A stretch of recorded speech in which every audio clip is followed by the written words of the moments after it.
হে আমার রব, হে আল্লাহ, আমার হৃদয়টা আজ আপনার সামনে জীবনের সবচেয়ে সার্বভৌম, জীবন্ত ও বিস্ময়কর সত্য।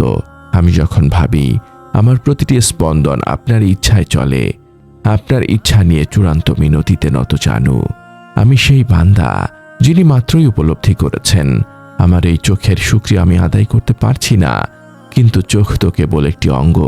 সেই চোখকে কাজ করার জন্য যে জীবন ও স্পন্দন দিয়েছেন তা আসলে আপনার আল কাদির নামের প্রত্যক্ষ প্রমাণ। আমি জানি এই স্পন্দন আমার নিয়ন্ত্রণে এক মুহূর্তের জন্যও নয়।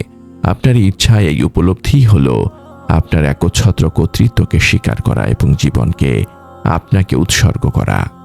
আমার রব, দুনিয়ার মানুষ নিয়মিত মনে করে তারা তাদের স্বাস্থ্যের নিয়ন্ত্রণকারী। তারা নিয়মিত পরিশ্রম করে সম্পদ বা সুস্থতা অর্জন করে অহংকার করে, কিন্তু তারা ভুলে যায় আমি যখন ভাবি আমার কিছুই ছিল না, আপনি আমাকে সব দিয়েছেন, তখনই বোঝা যায় আমার জীবনের শুরুই ছিল আপনার ইচ্ছা। তারা ভুলে যায় আমার প্রতিটি নিঃশ্বাস যেভাবে আপনার ইচ্ছায় চলে, তেমনি আমার হৃদয়ের প্রত্যেকটি স্পন্দনও আপনারই নিয়ন্ত্রণে। এই অদূরদর্শিতাই তাদের হৃদয়ে স্থায়ী সাকিনা অনুভব করতে দেয় না, বরং তারা তাদের দুর্বলতা স্বীকার না করে আপনার ধৈর্যকে নিজের অধিকার মনে করে।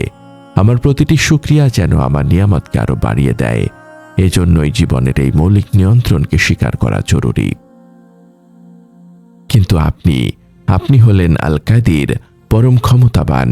আপনি হলেন আল হাইয়ু, চিরঞ্জীব।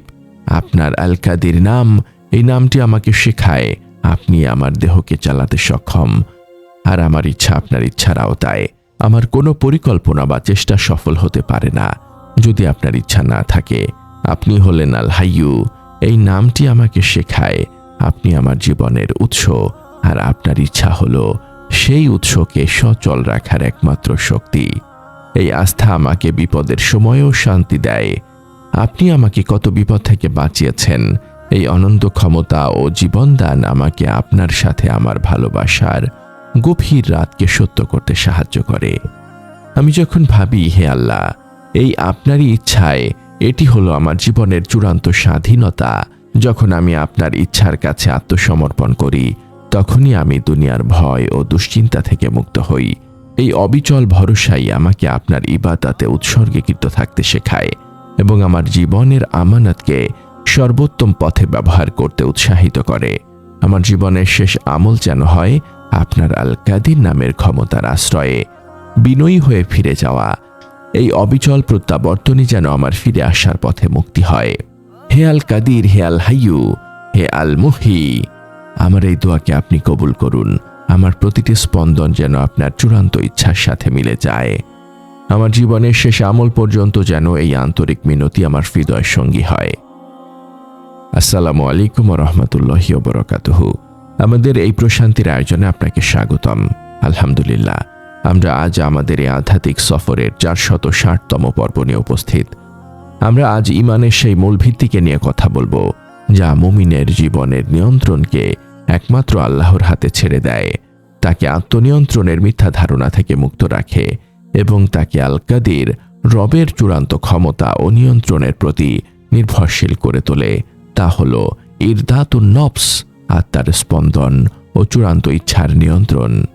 আপনি যদি আমাদের এই সফরের নতুন সঙ্গী হয়ে থাকেন, তবে আমরা বিশ্বাস করি প্রতিটি কথা, প্রতিটি স্মরণ হৃদয়ের মরচে পড়া দাগগুলোকে মুছে ফেলতে সাহায্য করে। আপনার ঈমানি জীবনকে আরো সমৃদ্ধ করতে চান?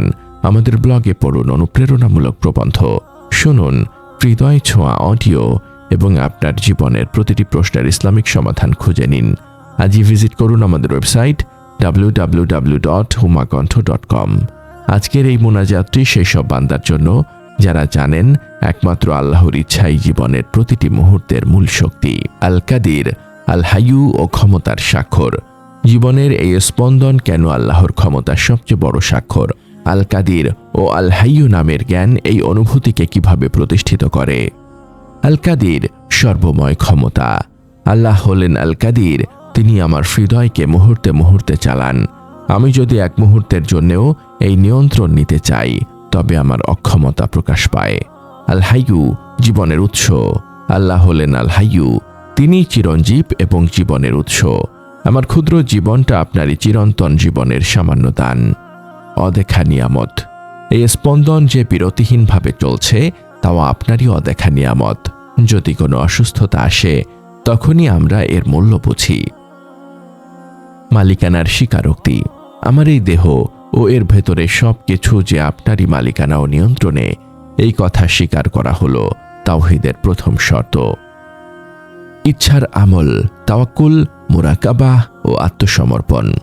আল্লাহর ইচ্ছার কাছে সম্পূর্ণ আত্মসমর্পণ করার জন্য মুমিনের দৈনন্দিন আমলগুলো কি হওয়া উচিত? কিভাবে তাওয়াক্কুল এই আমলকে রক্ষা করে? তাওয়াক্কুল ও পূর্ণ নির্ভরতা। আল্লাহর ওপর সম্পূর্ণ নির্ভরতা রাখা, কারণ জীবনের চূড়ান্ত নিয়ন্ত্রণ আমার হাতে নয়।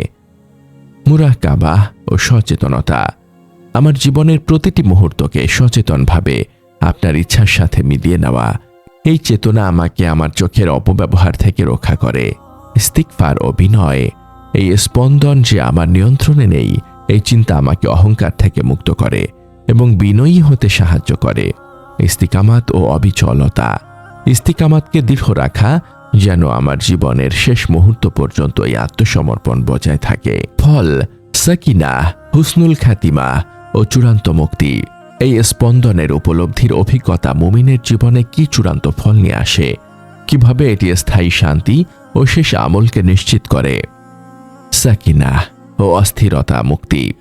জীবনের নিয়ন্ত্রণ আল কাদিরের হাতে এই বিশ্বাস হৃদয়ে স্থায়ী সাকিনাহ আনে। কোনো ভয় বা অস্থিরতা থাকে না। কবরের বাতি। এই পূর্ণ আত্মসমর্পণ আমার জন্য বিশাল প্রতিদান, যা আমার প্রতিটি সাজদাকে আমার কবরের বাতি হতে সাহায্য করে। চূড়ান্ত মুক্তি। আপনার ইচ্ছার কাছে আত্মসমর্পণের পুরস্কার স্বরূপ আমি বিনা হিসেবে জান্নাত পাওয়ার আশা করি এবং জান্নাতে আপনাকে দেখতে পাওয়ার সৌভাগ্য লাভ করি। হে আমার ভাই, আমার বোন, আপনার এই পবিত্র উপলব্ধি আপনার রবের কাছে আপনার জীবনের সবচেয়ে বড় চাওয়া। আপনার রব আপনার এই জীবনকে স্থায়ী নিয়ন্ত্রণ ও অনন্ত সফলতার আলোয় পূর্ণ করুন। হে আল্লাহ, হে আল কাদির, পরম ক্ষমতাবান, হে আল হাইয়ু, চিরঞ্জীব, হে আল মুহি, জীবনদাতা। আমার প্রতিটি স্পন্দন যেন আপনার চূড়ান্ত ইচ্ছার সাথে মিলে যায়। আমার এই বিশ্বাসকে আপনি আমার মুক্তি ও আখিরাতের পাথেয় বানান। হে রব, আমার কালবুল সালিমকে আপনার ক্ষমতার নূর দিয়ে উন্মুক্ত করুন। আমার ইস্তিকামাতকে এই আন্তরিক বিশ্বাসের মাধ্যমে দৃঢ় রাখুন এবং আমাকে লোভ ও নিজের ওপর অতিরিক্ত ভরসা করা থেকে রক্ষা করুন। আমার জীবনের শেষ আমলটি যেন আপনার ঐশী স্মরণে পূর্ণ থাকে এবং চূড়ান্ত বিনয়ের ওপর হয়। হে আল্লাহ, আমি আপনার কাছে হৃদয়ের পরিচ্ছন্নতা চাই, আর উত্তম নির্ভরতা চাই, আর ক্ষমতার বিনয় চাই। হে দয়ালুদের মধ্যে শ্রেষ্ঠ দয়ালু। আমিন ইয়া রব্বাল আলামিন।